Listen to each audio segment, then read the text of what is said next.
of the Ashanti region. Mr. Kyerematen is married to the loving and ever graceful Mrs. Patricia Christabel Kyerematen, née Kingsley Nyina, the daughter of Justice Joseph Kingsley Nyina, Ghana's electoral commissioner during the 1979 presidential elections. Alan and Patricia are blessed with 2 sons, Alex and Victor. Ladies and gentlemen, we are presenting to you a man we, the youth in this country, consider as a generational thinker. A man who has distinguished himself in the realms of Ghanaian politics. A man who is about to shake the entire political landscape of our motherland. With a big round of applause, let's welcome John Allan Kwadwo Kyerematen.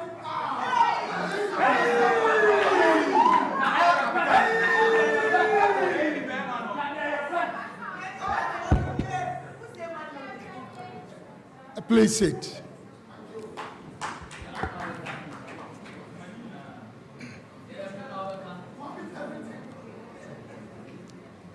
Fellow countrymen and women, friends from the media, distinguished invited guests, ladies and gentlemen.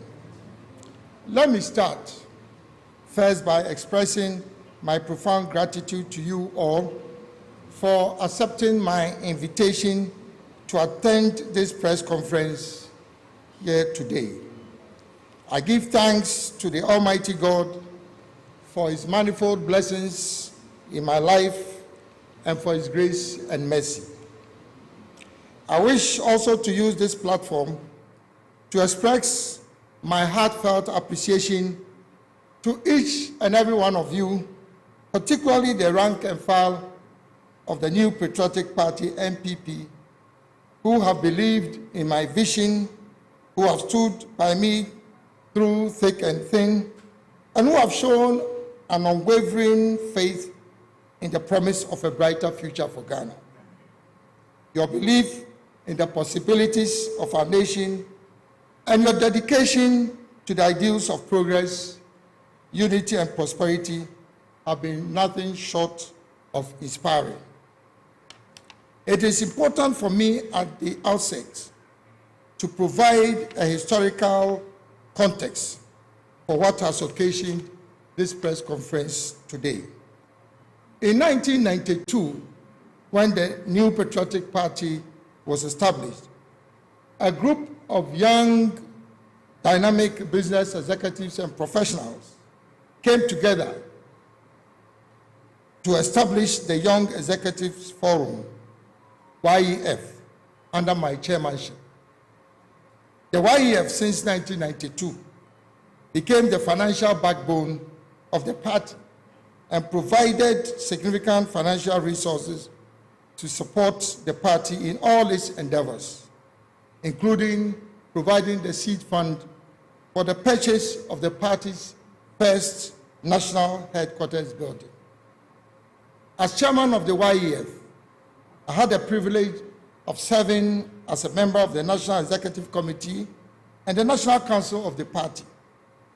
In addition to this, I served as a leading member of various committees of the party. In 1996, after the unsuccessful attempt by the first flag bearer of the party, Professor Albert Edubwahi, to win the general elections, the membership of the Young Executive Forum nominated me to contest the 1996 presidential primaries alongside leading personalities such as Professor Edubwahi, Mr. J. Kufuor, Dr. Jani Selby, Dr. Kwame Safodu, Mr. J.H. Mensah, and Dr. Jones Oforiatta. I was prevailed at that time upon by some senior members of the party, in particular, Mr. Akenten Apiamenka and Mr. Stephen Kreku, both of blessed memory, to sacrifice the opportunity to contest for the leadership of the party and rather support my senior colleague aspirants.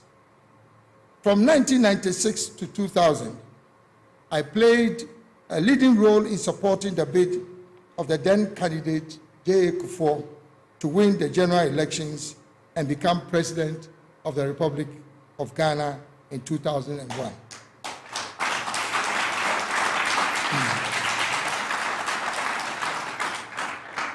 After refusing appointment as a cabinet minister in the aftermath of the elections, the president then persuaded me to become NPP's first ambassador to the United States of America, a position I served with distinction. I was subsequently appointed in 2003 as Minister for Trade and Industry and Presidential Special Initiatives to implement a new paradigm of economic development, which I had introduced in 2001 on the assumption of office by President Kufuor. Between 2003 and 2007, I led the government's program for enhancing private sector development and ushering a golden age of business in Ghana. In 2007, I joined a distinguished group of 17 presidential aspirants to contest in the presidential primaries of the NPP. In that election, under very strange circumstances, the electoral process was truncated on the day of the election on account of accusations leveled against me of influencing the course of the elections. This strategy was designed to create disfavor against me in an attempt to diminish my popularity and the massive support I enjoyed amongst the rank and file of the grassroots of the party. In spite of this unfortunate occurrence, however, when the votes were finally counted, Nana Adom Akufo-Addo came first and I was the runner-up. According to the rules of the electoral process at that time, the two of us were programmed for a second round ballot. It was in response to this development that I made my landmark declaration that to avoid a further deterioration of peace in an already divided party, I would make the supreme political sacrifice not to contest the runoff, but rather support my senior brother, Nana Adom Akufo-Addo, to contest as the flag bearer for NPP. To contest as the flag bearer for NPP in the 2008 general elections. Despite the sacrifice I made to unite the party, as referred to above, there were very serious post-primary attacks on my supporters all over the country and an open show of hostility. Some of my supporters were victims of brutalities and continue to bear the scars of that treatment. I made several representations to the then leadership of the party, drawing their attention to the rancorous and divisive behavior of some elements in the party. Regrettably, however, my representations went unheeded. As a consequence, I gave notice of my decision to resign from the party in protest against the blatant alienation of my supporters, orchestrated by elements aligned to the leadership of the party at that time. The protests and reactions from the rank and file of the party at that time from all over the country compelled the then chairman of the party to constitute a reconciliation committee chaired by the then immediate past chairman of the party, Ambassador Samuel Odoi Sykes. The committee upheld all my submissions and prevailed upon me to rescind my decision to resign, which I did, with a firm promise to address all the contentious issues I had raised in my notice of resignation. Unfortunately, however, all the promises made by the party leadership were never fulfilled, and indeed, the divisive and hostile attacks on my person and my supporters remained for several years thereafter and have continued to date. It is common knowledge that any party member who is associated directly or indirectly with Alan Kyerematen is treated with disdain and considered an outcast.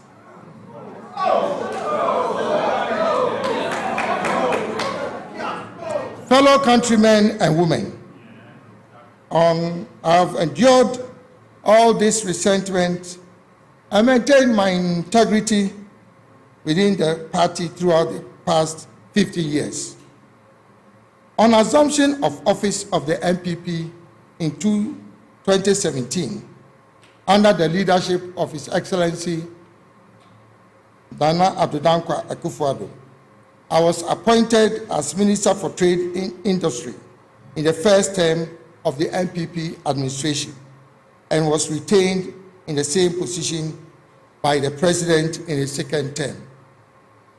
During the past 6 years, I led the introduction and implementation of some of the most innovative and successful programs of the NPP, including the establishment of the One District, One Factory initiative, the establishment of the African Continental Free Trade Area (AFTA) with the headquarters of the Secretariat in Ghana, the development of new strategic anchor industries to diversify the economy in Ghana, including the automobile assembly and component manufacturing, the establishment of business resource centers and technology solution centers all over the country to provide comprehensive business development solutions to micro, small, and medium enterprises.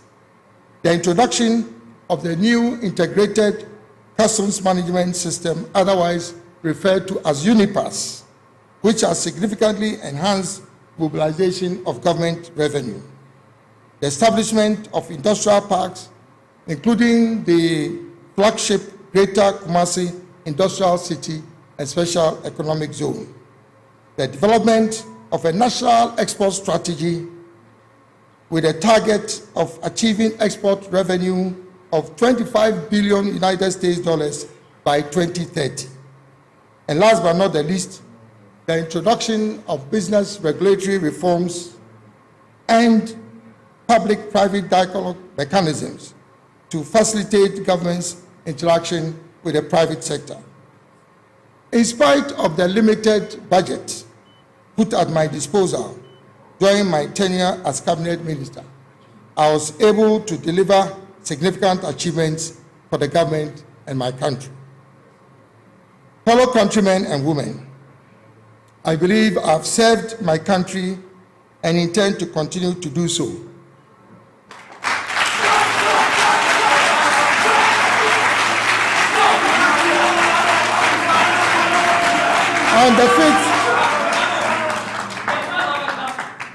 On the 5th of January 2023, I resigned honorably from my position as cabinet minister and declared my intention in a national broadcast to contest the presidential primaries of the NPP.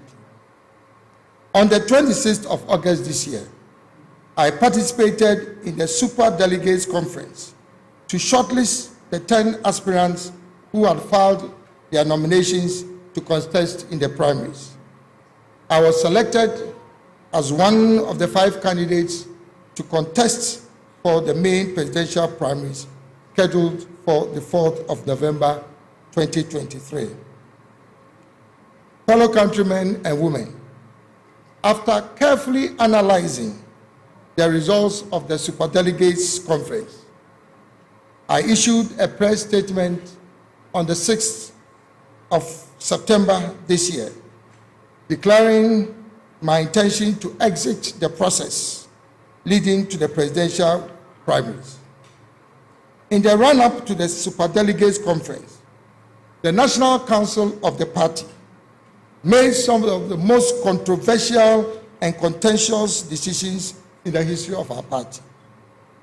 They rejected a petition signed by 9 out of the 10 aspirants requesting for the Superdelegates Conference to be held in one location, as well as to allow each delegate at the conference to nominate 5 persons instead of 1, in line with the provisions of our party's constitution. In my humble and considered opinion, the decisions of the National Council were both unmeritorious and unconstitutional. To make matters worse, it was absolutely clear, as I indicated in my press statement of the 6th of September this year, that the Superdelegates Conference was strategically and tactically skewed and maneuvered in favor of one particular aspirant. The level of intimidation and monetization that characterized the conference is unprecedented in the history of internal elections of our party. The subsequent decisions made by the National Council to vary the rules of procedure for the runoff arising from the Superdelegates Conference, in direct contravention of both the constitution of the party and the guidelines which had been issued by the Presidential Primary Selections Committee, will go down in history as a travesty of justice and a demonstration of high-handedness by the highest decision-making body of the party, second only to the annual delegates conference. Fellow countrymen and women, I joined the new patriotic party at the very beginning of its establishment as a founding member, believing in its core values and the long-standing traditions of its antecedents, predicated on the principles of fairness, equity, probity, accountability, and transparency. I have devoted the best part of my professional career to serving the party, and I still believe in the vision of the founding fathers of the party. However, the NPP, as it exists now, has very little resemblance to the party that I joined in 1992 and helped to make.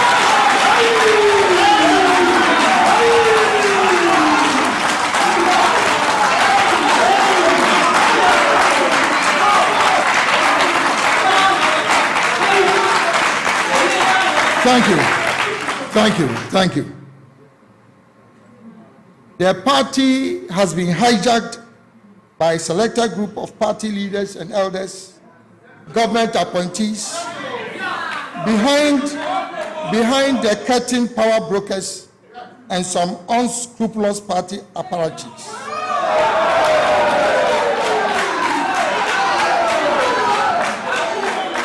It was my fervent wish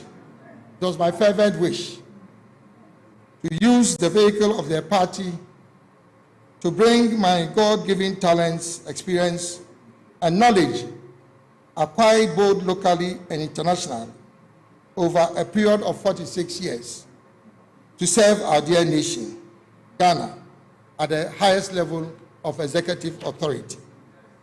It is abundantly clear to me that my services and contributions to the party are not appreciated.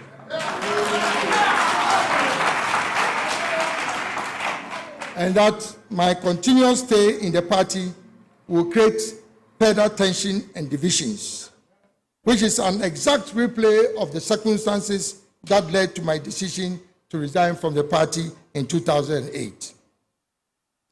Fellow countrymen and women, under the circumstances and given the context provided, I wish to use this platform to announce that I'm honorably resigning with immediate effect.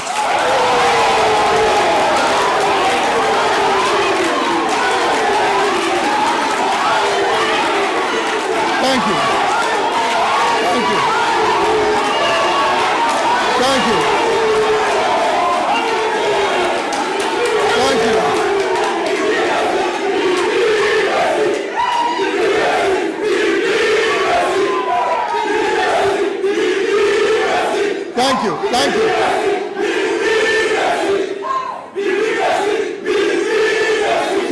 Thank you very much.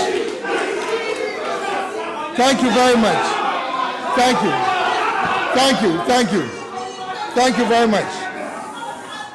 Thank you very much. And I repeat, under the circumstances and given the context provided, I wish to use this platform to announce that I'm honorably resigning with immediate effect from the New Patriotic Party to contest for the high office of the President.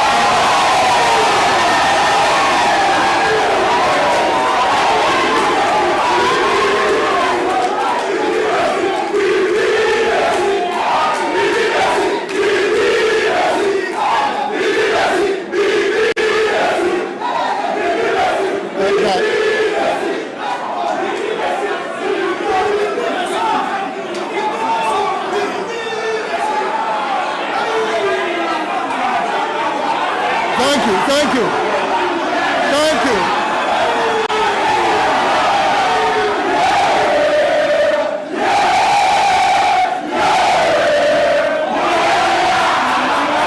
Thank you. Thank you.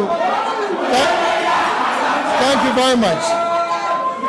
Thank you very much. Thank you. Thank you very much. Thank you. Thank you. Thank you very much. To contest. Thank you very much.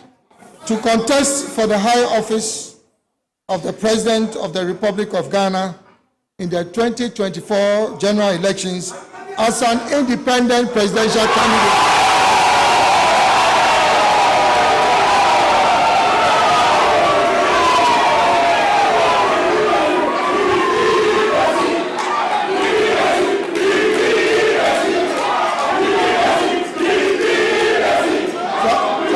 Thank you.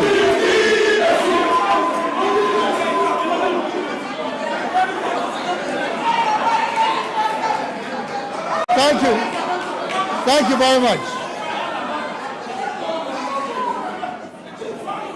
Thank you very much. To actualize this goal, can we have some quietness, please? To actualize this goal, I will establish and lead a new movement for change in Ghana. The brand logo for the movement is the monarch butterfly,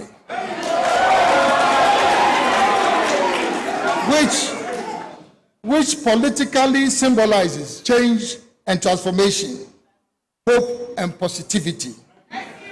It also communicates strength, endurance, spirituality, and trust, which are all key traits that I cherish as a political leader. In Akan, it is known as Afafanto. The brand motto of the movement is Ghana will rise again.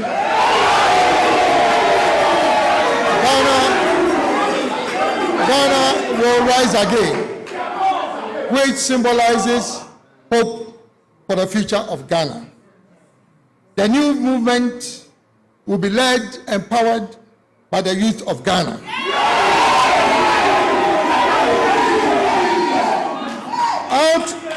Out of the over 17 million registered voters in the 2020 general elections, the youth aged 18 to 35 years constituted over 9.4 million voters, representing 55% of the total voters. This is a constituency that you cannot ignore. It is acknowledged without doubt that the youth represent the future of our country, and yet they constitute the most vulnerable section of our society.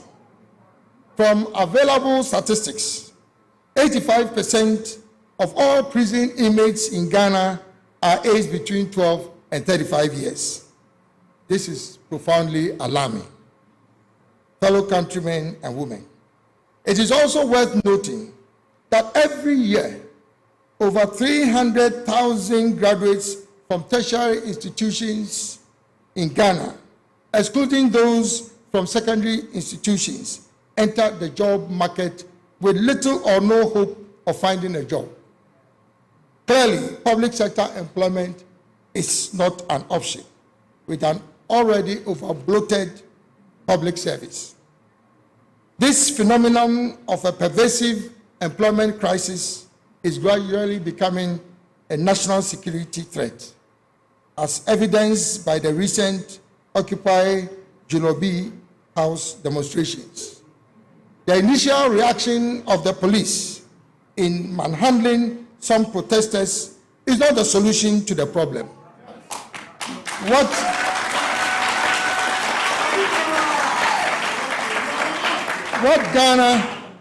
What Ghana needs now is change, which will provide long-lasting solutions to the challenges confronting our country.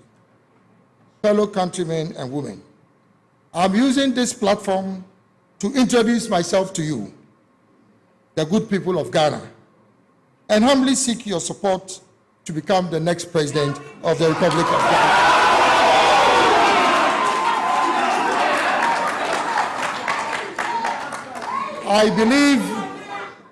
I believe with unwavering conviction that I am the only leader who can guarantee the economic and industrial transformation of our country, the restoration of confidence in political leadership, and the unification of an increasingly divided nation.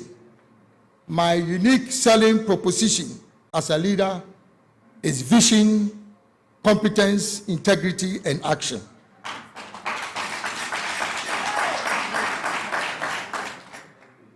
The four dominant themes for this change agenda which will be pursued by the movement are as follows. 1, change the political status quo by moving Ghana beyond the duopoly of the two main political parties, the New Patriotic Party and the National Democratic Congress. This will break divisive partisanship in governance in Ghana and bring an end to the winner-takes-all political syndrome. In addition, there's a need to promote reforms in the internal democratic processes and procedures of all political parties, such as introducing one man, one vote to ensure inclusiveness and reduce the effect of monetization in politics. The principles underpinning our national elections must be reflected in the electoral processes of political parties in Ghana. 2, promote the establishment of a government of national unity, which would include people from all walks of life, irrespective of their political, religious, ethnic affiliations. Rich or poor, able-bodied or physically challenged, young or old, women and men. This will allow for effective and inclusive participatory governance. The movement will lead the formation of a government of the people, by the people, and for the people. Number 3, build consensus on a national development agenda, which will introduce a new paradigm shift that moves Ghana from growth and stability to economic transformation. This paradigm shift will be driven by my Great Transformational Plan, GTP, for Ghana, which puts the private sector and the business community at the center of our national development efforts. 4, inspire behavioral and attitudinal change in the people of Ghana. This would include, but not be limited to, the following. A, enforcement of discipline. We as a people should appreciate the need for maintaining discipline in all spheres of our national lives, including changing our attitude to work. B, a war against corruption.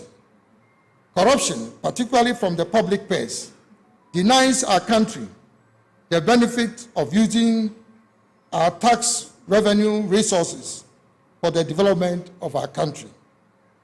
All sections of the Ghanaian society should wage a vigorous war on corruption through a combination of legal and institutional reforms, the application of technology, including artificial intelligence, blockchain technology, and data analytics, as well as maintaining societal pressure against corruption and leading by example.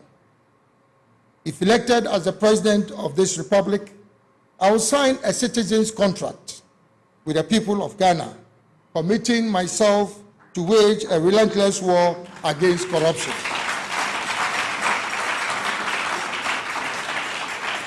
C, arrogance of power.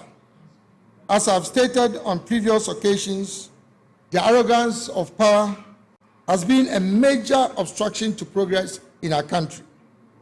People in positions of authority in this country must understand that leadership is an opportunity to serve the people and not to lord over them. In servant leadership, humility is an asset and not a weakness. D, passion for excellence.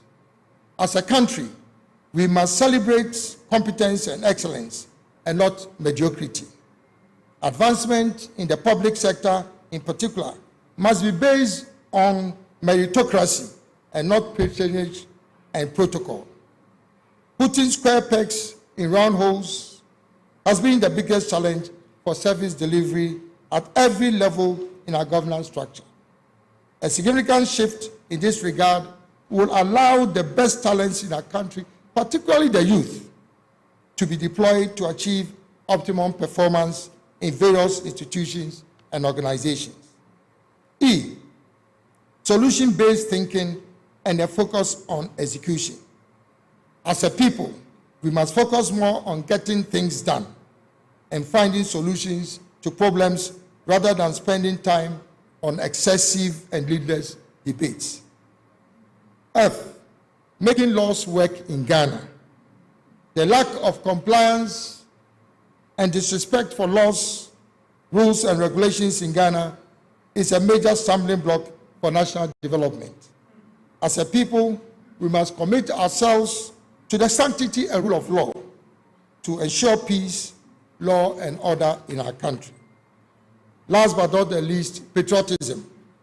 The pride of being Ghanaian and promoting good citizenship, as well as patronizing made in Ghana goods, is a development imperative.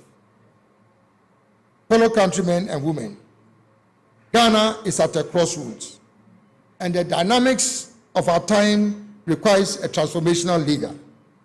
I believe that I am the leader for this time.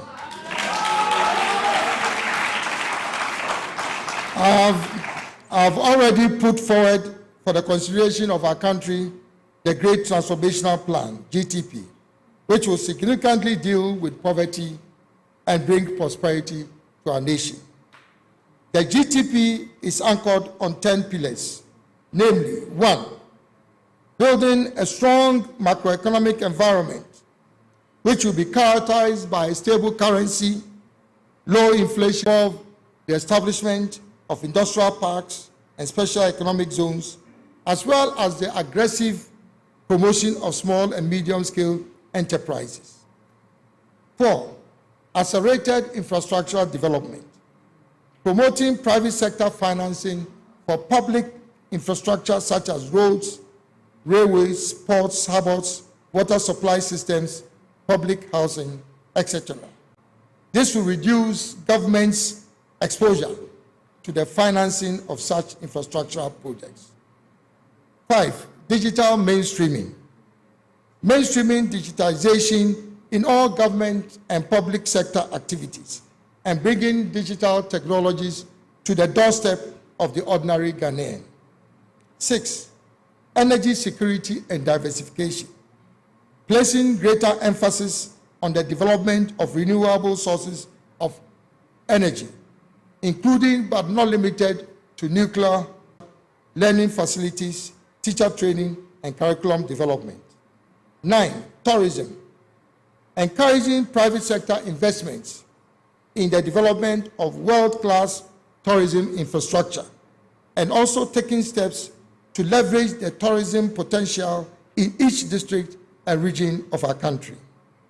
In addition, my government will facilitate air travel for tourists coming into the country by providing free visas, including visas on arrival. Finally, the reforms in the tourism industry. This will include, but not be limited to, the following creative industries: film, dance, theater, music, literature, and multimedia arts. 10, natural resource management. Developing and implementing a comprehensive program for the management of Ghana's natural resources. This would include oil and gas, solid minerals, water and marine resources, and land and forest resources.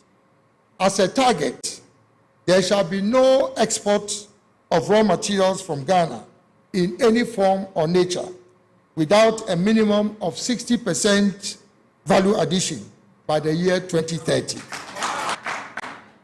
This will usher in Ghana's decade of industrial transformation spanning the year 2025 to 2035. 11, decarbonization and climate resilience. Scaling up government's current efforts at reducing Ghana's carbon footprints and facilitating access to the carbon trading markets, as well as establishing mechanisms to strengthen the country's preparedness against the negative effects of climate change and climate variability. 12, national security and defense optimization. Deploying resources to strengthen national security and defense mechanisms and infrastructure to deal substantively with emerging security threats and challenges, particularly in the Sahelian region. 13, downsizing government. Overhauling the architecture of the public service in Ghana by consolidating some existing ministries, departments, and agencies. This will lead to a lean government structure that will ensure operational efficiency and effectiveness in the delivery of government services, and also reduce costs to the national budget. 14, strategic engagement with the international community. Restructuring Ghana's diplomatic and economic relations with the international community based on the principle of positive neutrality, with a focus on promoting the strategic interests of Ghana, as well as our shared commitment to humanity and the preservation of peace around the world.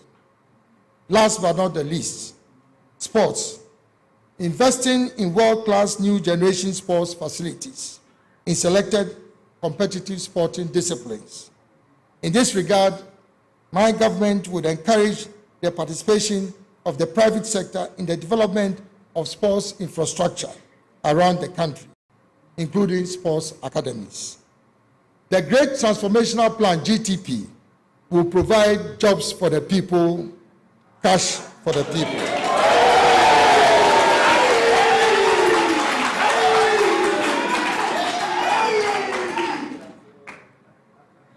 In conclusion, fellow countrymen and women, the concept of an independent candidate becoming the President of the Republic of Ghana, though novel, will be the most innovative and revolutionary development in Ghana's political history.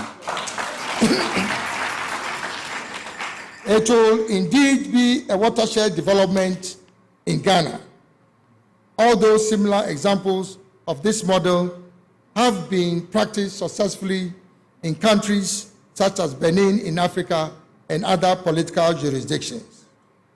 In a country like Ghana, that is currently embroiled in divisive political turmoil, an independent candidate who becomes president will be a bipartisan and honest broker amongst different political parties and will bring healing and reconciliation to our body politic. Ministers and other key government officials will be appointed from all parties and shall also include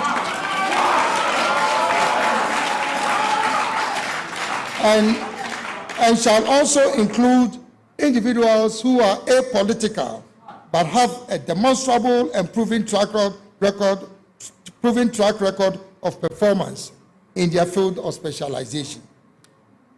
Fellow countrymen and women, what Ghana needs now is a new leader and not a new political party.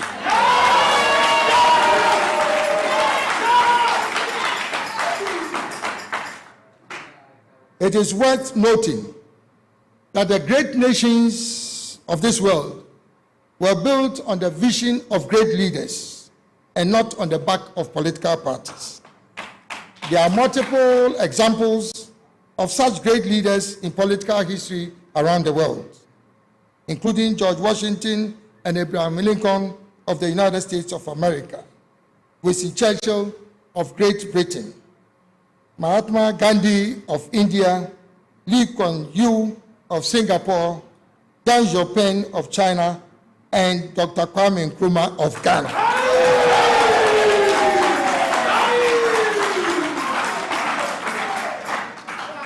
In the current political dispensation of Ghana, under an executive presidency, the President of the Republic represents one constituency, only one constituency, which is the constituency of Ghana. While different political parties can contest for parliamentary seats on the ticket of their political parties, electing an independent candidate as president, who will lead a government of national unity, will not only bring harmony to the legislature, but also facilitate the approval and execution of government programs and projects. Who better can moderate and lead such a political divide than an independent candidate who has no direct ties with any existing political party? Fellow countrymen and women, I wish to use this opportunity to assure the rank and file of the new patriotic party that I still very much cherish my relationship with you, and I'm committed to the ideals of the founding fathers of the party. My decision to contest as an independent candidate will not destroy the party, but rather provide the party an opportunity to participate in a government of national unity in the future.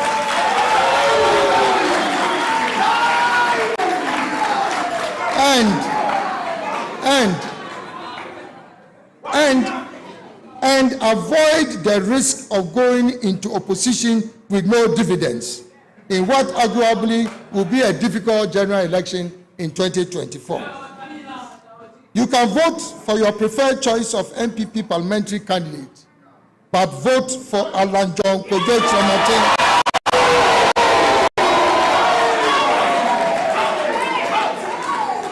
But vote for Alan John Kojo Kyerematen in the presidential elections in December 2024 to become the 6th president of the 4th Republic of Ghana.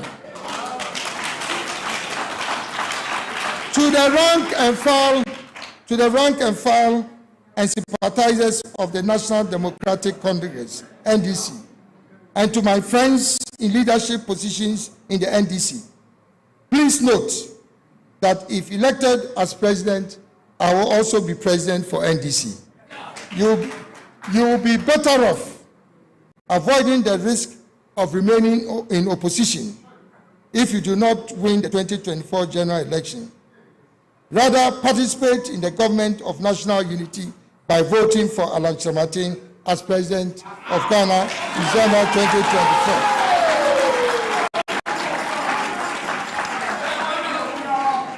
To the rank and file and my friends in the smaller parties, and other political organizations, including the National Interest Movement. Please let us join hands to unite Ghana for our collective benefit. Fellow countrymen and women, I will in the coming weeks conduct a formal launch of my campaign and provide further details of my great transformational plan. Subsequent to the launch event and in the coming months, you will see me in your communities around the country, in your lecture house,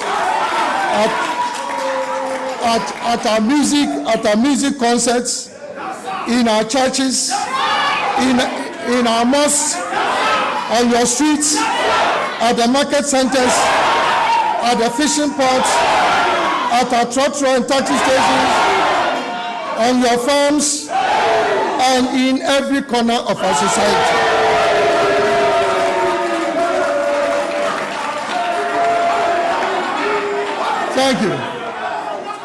Thank you. I am determined to hear the voice of the people in this movement for change. I invite every Ghanaian citizen to join me in this movement. In particular for the youth of Ghana, this is your chance. This is your chance to take control of power and authority in this country and shape the course of your own future. Together, we will win and Ghana will rise again. Together, we will win and Ghana will rise again. Together, we will win and Ghana will rise again. Fellow countrymen and women, it will be an honor and privilege to serve you as the next president of the Republic of Ghana. God bless our homeland Ghana and make our nation great and strong. I thank you for your kind attention. Adom speaks. Adom speaks. Adom speaks. Adom speaks. Adom speaks. Adom speaks.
All right, so you heard the former Trade and Industry Minister, that's Honorable Alan Kyerematen.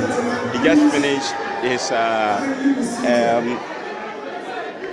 finished his address to the nation. He just announced his resignation from the NPP and to contest as an independent candidate. And he has also said that in the coming weeks he will launch his campaign and then let people know his intention. So let me try and speak to some few people here about how they feel about the announcement that has just been made by the former Trade and Industry Minister, Honorable Kyerematen.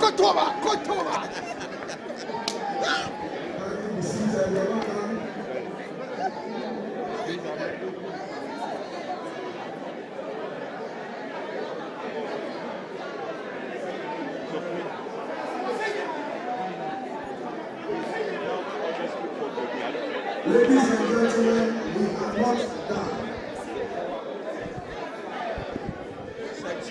I should speak with some people. I think after what do you have to do? Please, we have a Q&A session with media. Kindly be seated. Kindly be seated.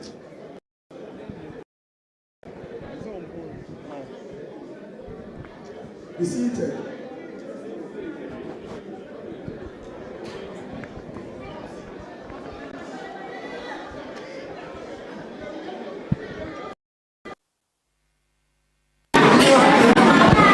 Be seated. Please, those of you going out, be seated. We are not done. We've gotten to an important segment.